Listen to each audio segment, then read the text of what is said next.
Introductions. All right. Thank you, everybody, for joining me again for another video discussion. Today in the studio, we have Jamie Dunbar, who is the, what would you say, owner, proprietor, creator of Dragonboots Studios.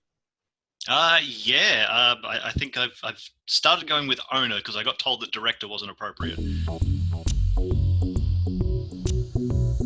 All right, Jamie, if you wouldn't mind just giving everybody a quick background on who you are and how you got started in the digital creation or the digital effects industry.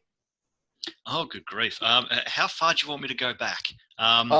Just before you, just what got you interested in it and kind of why you thought you could make a career out of actually doing this sort of stuff. Oh, okay. So we won't go all the way back to when I was 3 and my nan was telling my dad, "Oh, you've got to get that child off the computer. He spends too much time on a computer." Um, True story. Um, so I suppose in terms of it being a career, I initially wanted to be a famous tennis player. That was my original ambition. And I got to about year 11, year 12, and realized that as high as I had risen in the ranks, I wasn't quite going to be able to make it professionally and had to start looking at alternative careers. And a few years before that, my dad is actually was a school teacher. He's retired now, and funny enough, goes around fixing people's computers. But he'd been to, I think it was Kangaroo Flat at the time. He'd been spending a couple of months there working with their computer department. And one of the classes there was teaching, I don't know, do you remember Bryce 3D? I remember the name, yeah, but don't remember much about it. So really old 3D package. I think I don't know whether it's been discontinued at this point. We'll probably find out. But very rudimentary at the time. There was no actual like modeling as such. It was all like the best you could do was Boolean operations. But it was really good for creating like landscapes and terrains and a whole bunch of sort of stuff. So the school there had just upgraded to the latest version of Bryce. So they gave my dad one of the old discs and said, "Here, take this home to your kids, see what he gets out of it." So I kind of became a bit infatuated with that, and it was one of those things that after school, assuming I wasn't on a tennis court, I'd come back and spend an hour or so just going through the tutorial and teaching myself how to use Bryce.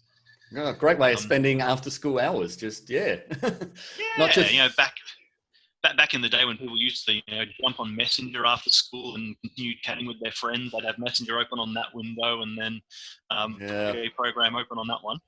Yep. Yeah. Multitasking as best you can during that point. Exactly. Particularly because I think we were still on dial-up at the time. Good old dial-up. You sit there, dial up and wait.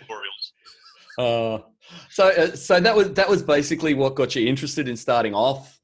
Is actually learning Bryce. So did you get into it then, like from school, after school? Then did you actually go formally study anywhere, or did you just kind of keep going, kind of just doing other things before you got into it full time? No. I went straight from high school into uni. Went to Monash. I was actually really reluctant to go at first. I'd kind of spent, however many years it is from primary school to the end of high school. I was sick to death of study at that point. But my dad went to uni, and it was one of the best experiences of his life. So he really pushed me to go. In the end, he was like, "Go and do a term, and if you hate it, you can come back, but please go and do the first term." Nice. After the first term, there was absolutely no discussions about whether or not I was leaving or not. All I knew was that in the next term we were doing 3D, and I was sticking around. Bonus though, the course structure was what got you in. It's like, 3D next term. Yes, I'm staying. Yep. That's what got me sucked in. And yes, it was just the uni model for education is just so radically different from high school. It was like, oh, this isn't the same. Yeah. I mean, when you're young, you don't know the difference either. It's just like, I don't want to learn anything more. But yeah, okay. Yeah, so you went straight through. And out the other side of uni, formal education, did you then kind of land going straight for your own stuff that you went into? Or did you go studio work after that? I actually... I applied to a couple of different jobs, and one of them just happened to be where I'd done work experience back when I was in year 10. So we actually learnt Maya when I was in uni, and these guys had a job going using 3ds Max. The job application was actually past its date, but it was still up there. So I sent them off an email and said, "Hey, has that position been filled? Let me know." And yeah, they actually got back and said, we're kind of a little bit desperate. The guy who's currently working here is about to go and work on Happy Feet 2. He's going to disappear in about 2 weeks. Yes, could you come in for an interview? And I was just like, oh, okay. Brilliant. Yeah, so went in for an interview, kind of managed to slide my way past that, and they kind of said, yeah, the dude who's about to leave, you've got a week's tutorage under him. We're going to send you home over the weekend with a copy of 3ds Max, so learn it. Oh, nice. Come back, you'll have a week under him, and at the end of that week, he says, you've got the job. Wow, nice. So where was that? Was that down in that? Where were you at that point? That's back. I was still living in Melbourne at that point. Melbourne. So that was in Richmond. Oh, nice. Okay, cool. Yeah, not really a hub for creativity down there in Richmond, is it? No. I mean, technically speaking, this was actually an architectural firm. They just happened to have some extra little stuff on the side that they had a multimedia department. Oh, nice. Well, that's a great way of starting, just in somewhere, just going, okay, cool, let's just give you a crack and had best of luck with it. Yeah, learning 3D Max over a weekend, that's pretty good. That was a little bit nuts. Yep. So that got your foot in the door. So how long did you kind of last with that one? I lasted about a year or so there, and the company that I was working for ended up moving locations, moving buildings, and I was already pushing about an hour or so to get there every day. It was just kind of, it's a little too much. So I kind of left there, and as I was walking out the door, kind of went, oh, yeah, I really do enjoy the work. If there's any possibility of taking on as a freelancer next year, let me know. Yep. Oh, yep. You just dropped that, just a mic drop moment. You just go. Little bit. Yep. But yeah, it was kind of crazy. So I think I left it, I don't know, late November or something like that. And it was probably about, I don't know, early February. The guy who was my boss there gave me a call the following year, and he kind of went, okay, so at the end of last year, you quit. I've just quit. And the guy who was our main consultant on the hospital project, he's just quit. He's going to go and move over to the Texas Children's Hospital. He's interested in rebooting your project over there. Do you want in? Oh, cool. Nice. And me, who had literally zero job prospects at that point, went, yeah, that sounds good. Yep. Cool. Because so that's basically where is that where you started off as freelance and where Dragonboot kicked off? Yes. Had to go and create a company and sign up for GST and learn a whole bunch of business stuff, which I had literally no idea about. My first tax return that year was, well, it wasn't a return. Let's just say that. Yeah. Like you said, you've come out of just being an employee, under someone. Yep. I don't know if you touched any of that through college or through uni. It's quite a shock to the system when you first work out and they go, oh yeah, business management. Go for it. Yeah. So, we did a little bit of project management, but certainly none of the, remember to do your taxes and stuff. Yep. Yeah. But like, cause I've done it before, especially when you're a freelancer, even as a freelancer, you don't really have to do a whole lot of business management, but it's still kind of strewn throughout to go, yeah, you still need to actually manage it, which is something a lot of people don't even consider. So did you just kind of try, how did you go about actually setting that up yourself and learning that sort of stuff? Oh, I mean, at first I'd say poorly. Like I say, my first year, I put in the tax return, and they came back to me and said, "Oh, I can't remember how much it was, but let's ballpark it at. You still owe us about $3,000." And I was like, "Oh, okay, cool. I've obviously done that wrong." And then, go and do a bit more research and talk to the accountant, and particularly if you're first starting out. Good idea to have an accountant that you can call on. And just it kind of had to go, okay, so I don't have $3,000 just sitting around.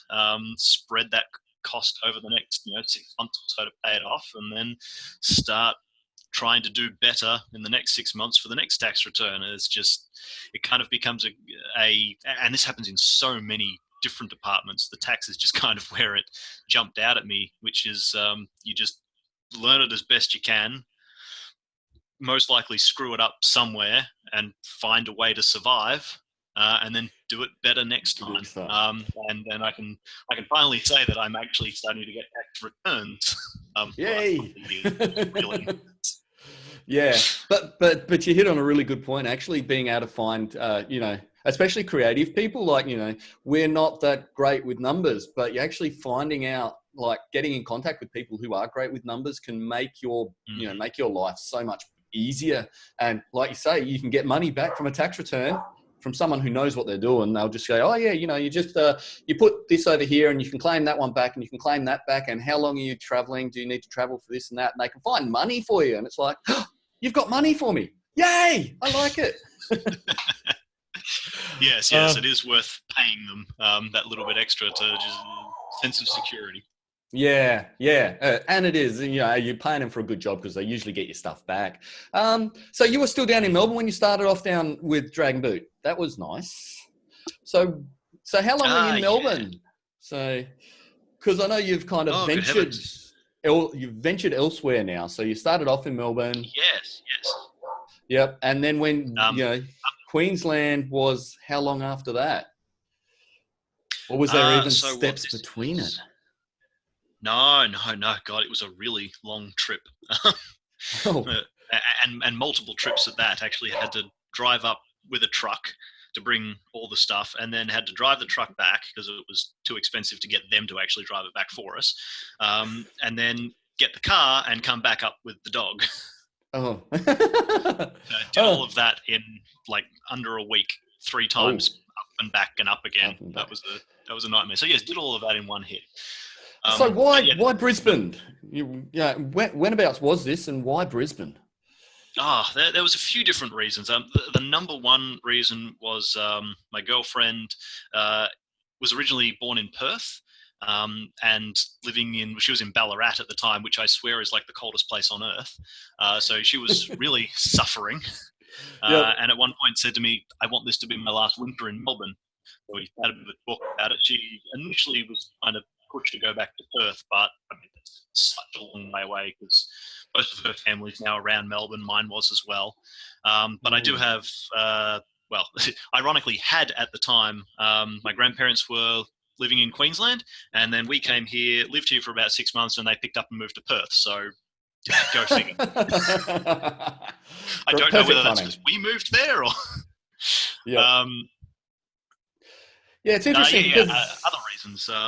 That's right. I think the other major reason was we've been running the DLF, Digital Labourers Federation in Melbourne for 5 or 6 years at that point, and we just started talking to some people about getting other branches set up.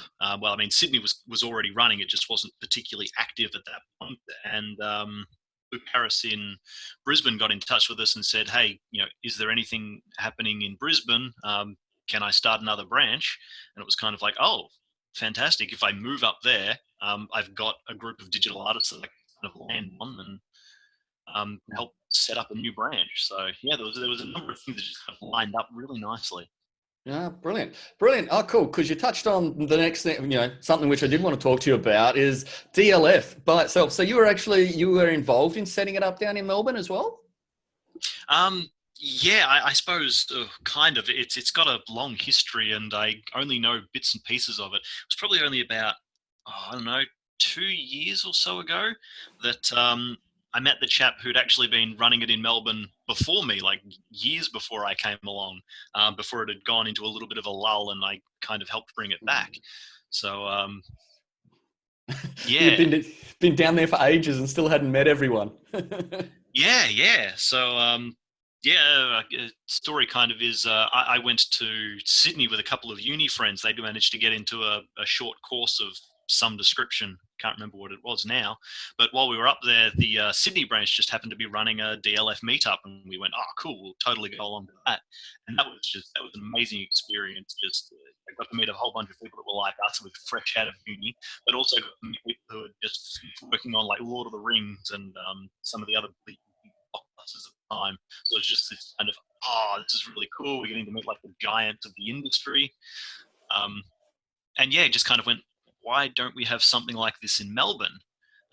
So sort of came back to Melbourne, went, you know, jumped on the DLF. Is there anybody who'd be interested in, getting together every month and doing it like Sydney does? And yeah, had a crack at doing that. And I think the first month managed to get, I think, about 6 people rock up. Yep. When that's okay, we're just starting out. First month it'll take a while to get some traction. Second month we had 5 people rock up. Going backwards. So yeah, I kind of tried to do it for a few months, and it just sort of petered out. There wasn't enough interest, and it was probably a year or so later. Some people from the Foundry got in touch with the DLF and said, "Hey, we're looking at doing a function in Melbourne. Are there any people there to be interested in helping us get something set up?" So myself and 5 or 6 other people put their hand up and said, "Oh yeah, we'd be interested in doing that." So we ran an event with the Foundry. They obviously put a bar tab up for us, which managed to help draw a crowd. Yep. And yeah, I think we had 50 or 60 people rock up on that night, which, to go from 5 to 60 is just like, oh, this is really cool. Yeah. Yep. Yeah, so kind of stayed in touch with a couple of the people that had initially helped organize it, and went, okay, we've managed to do one successfully. Can we roll this success into doing multiple months? And kind of got in touch with a few different of the small studios and such over there, and went, the bar tab seems to help. Is there anybody who's willing to just throw like 50, $100 at this? And yeah, we managed to just kind of keep doing it every month after that. There's certainly been months where we've only had 10 or so people rock up, but after 7 years, we're consistently getting 50 plus people now. Wow. Yeah. So, yeah, I mean, this is the thing, as digital artists, especially since you've now been working remotely and, off by yourself, it's actually really important for people to get together and talk about shop. It's one of those things I love. When I first started off, I got my first job through the DLF mailing list. And it's just one of those things which, if you don't know about it and you don't know it exists, you don't know that there's a big community that goes along with it. Like you said, you're down in Melbourne. I originally got in contact with the DLF list up here in Brisbane. There was first event I went to was up here in Brisbane. There was like half a dozen people rock up at this little bar kind of somewhere in the valley. And it's like, oh yeah, cool. Okay. At least there's people here and we all, do stuff. Yay. But yeah, gone down to Sydney and been to the events in Sydney. And yeah, like you kind of go, your eyes are open to go, oh, they're actually just normal people who work on feature films. It's like, oh, wow, nearly anyone could do it if they're around long enough. So yeah, in Australia, the DLF is kind of one of the core things, which I kind of think is, holds a community together. Do you think there's anything more that the DLF should actually do rather than just community events? Or do you think it's, because in the States, they've kind of got, they've got different things which they, it's a different environment, but they lead, legal advice and things like that as well. Do you think Australia needs anything like that? Like a union for animation? Yeah. I think we need something. Whether or not it's I don't know enough about the whole unionization to really have a strong enough opinion on it. We definitely need something to kind of help educate and protect artists, whether that's actually a union or whether it's something that the DLF could fill without necessarily unionizing. But yeah, there's I mean, it's the same thing with the whole, oh, I didn't know how to fill out my taxes. Like, just something that here's either a resource that you can go and read, or here's some people that you can talk to. I mean, even just rocking up at a DLF and finding the right people who actually run their own business or something and have a few years experience. Just to make sure that information keeps getting out there. Yeah, and I think you just hit it on the head. The Australian industries, yeah, it's pretty small compared to most things. So even unionising, you probably couldn't even make it worthwhile.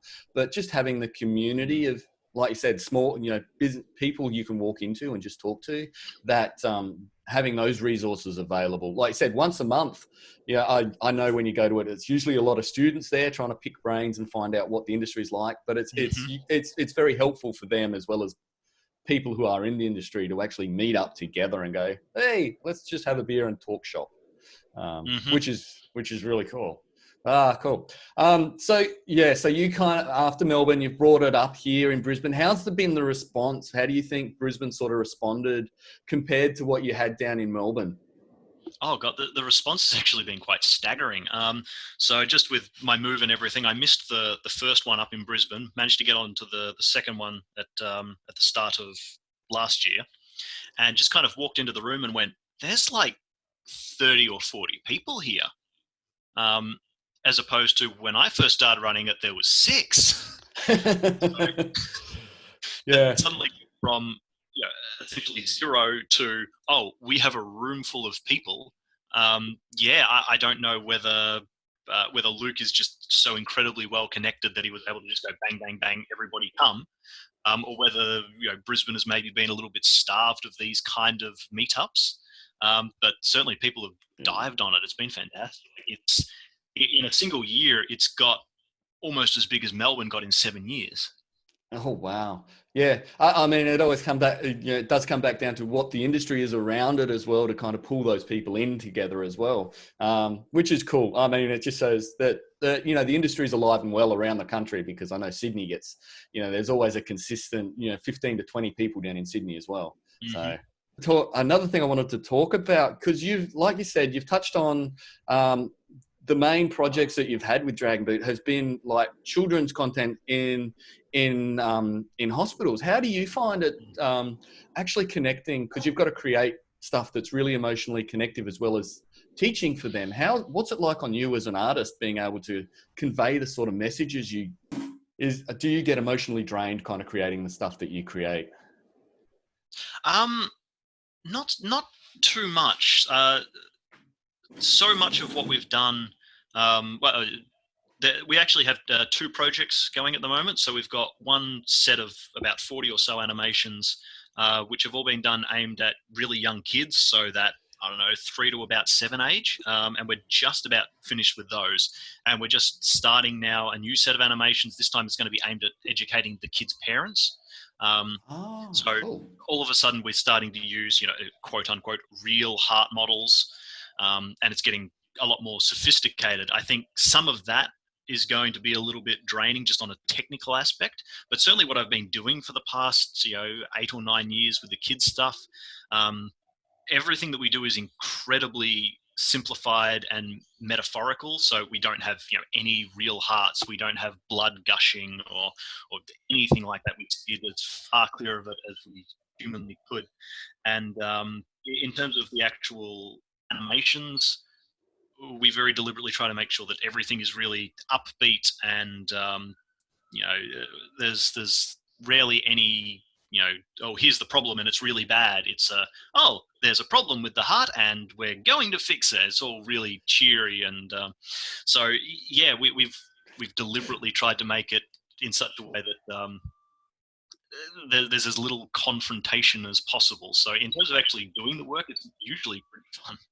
Oh, cool. Yeah, I mean that's the thing. A target audience is very important, because I've worked on older content, and you're always trying to really bring it up. But you've always got the other way. You've got to bring it down and make it kind of like you Mm. say, as less confrontation as possible. And it's just like, yeah, I guess it brings its own challenges with the way you approach what you have to do. Then. Yeah. So I know we were talking on this one before that, as you've progressed, you started off with Maya and you've been progressing along. Um, uh, one of the one of the things I guess you've always got to be conscious of as a small business is overheads and running costs, which kind of gets us into now. I know, you've been using Blender for a little bit. You've been putting out a few Blender tutorials through the DLF site for anyone who's been watching it. So has that been has that been a motivation? Like the running costs been a motivation for you to actually learn Blender, or are you just finding that Blender's actually now getting to a point where it's just so accessible that you can slide it in without much of a problem? First one, then the other. Yeah, initially it was cost factor. When I was probably going back a year and a half, 2 years or so now, when we first started talking about doing these new parents animations,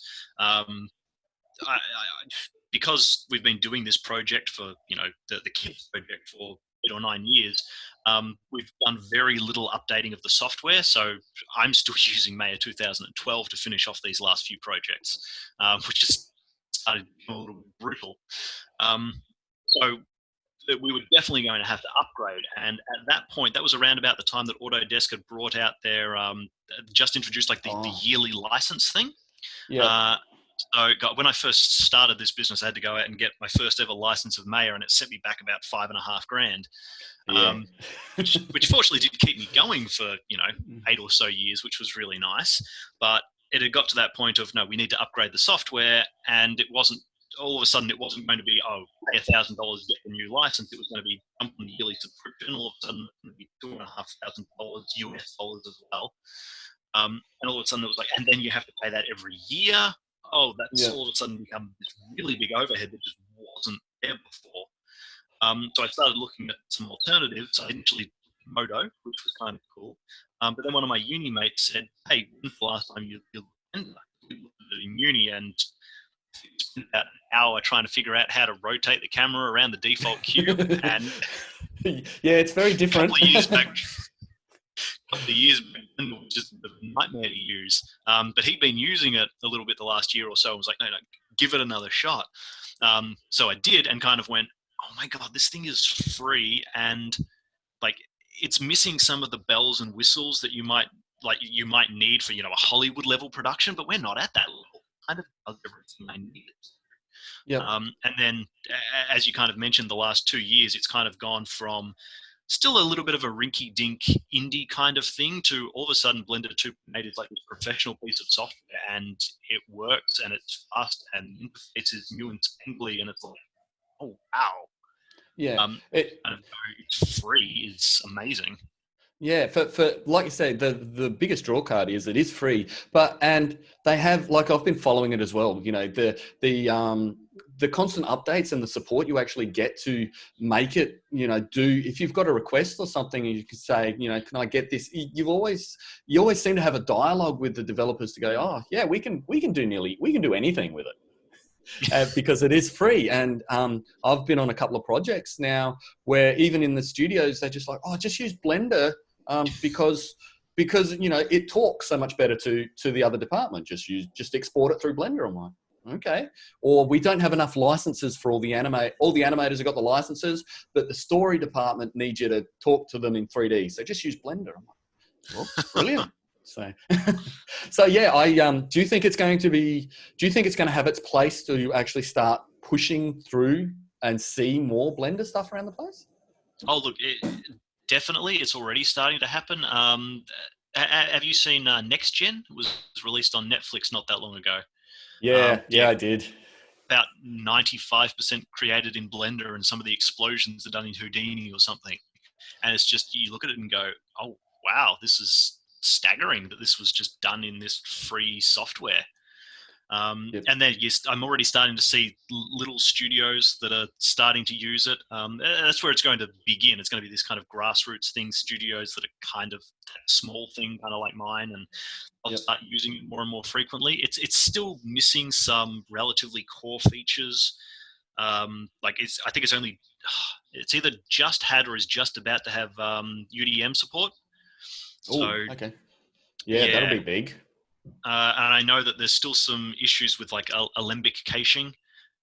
So it's not, to get it into these big Hollywood productions, it's still not there. But they're working on all of this stuff. Like I've actually just been watching some like progress diaries that they're putting out, I think like every week, and they're already talking about Blender 2.9 by the end of the year, and I can't remember now. Probably a year or so after that, they're going to be bringing out Blender version 3, and that's going to be like their stable version, going to run that with nothing but like bug fixes and stuff for 2 years, so that studios can get on board and not have to worry about constant updates, because they're just doing constant updates and cramming new features in like every couple of months at the moment, which is amazing, but it's not great for stability. Yeah, not great if you're trying to build a pipeline around it if it's constantly getting updated. But yeah, if they're going to release a stable version, that's very exciting.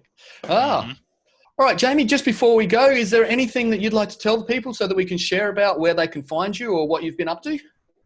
I've been working on a whole bunch of Blender tutorials the last couple of months or so.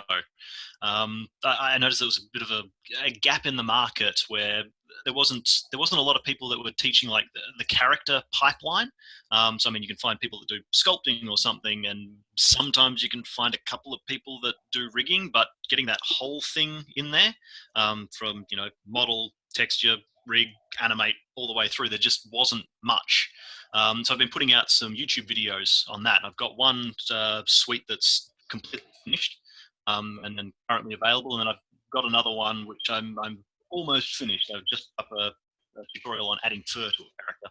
Oh, cool, awesome. Well, not a problem. I'll include those links down to the tutorials. Check them out for the description, and you'll find the links to the tutorials. All right, Jamie, thank you so much for coming on and sharing some of your immense knowledge and wisdom that you've got from your years' experience within the industry. I really appreciate it. I'm sure that a lot of our viewers really like it as well. So thank you guys for watching. Until the next time where we see someone else, we'll say bye-bye. Bye.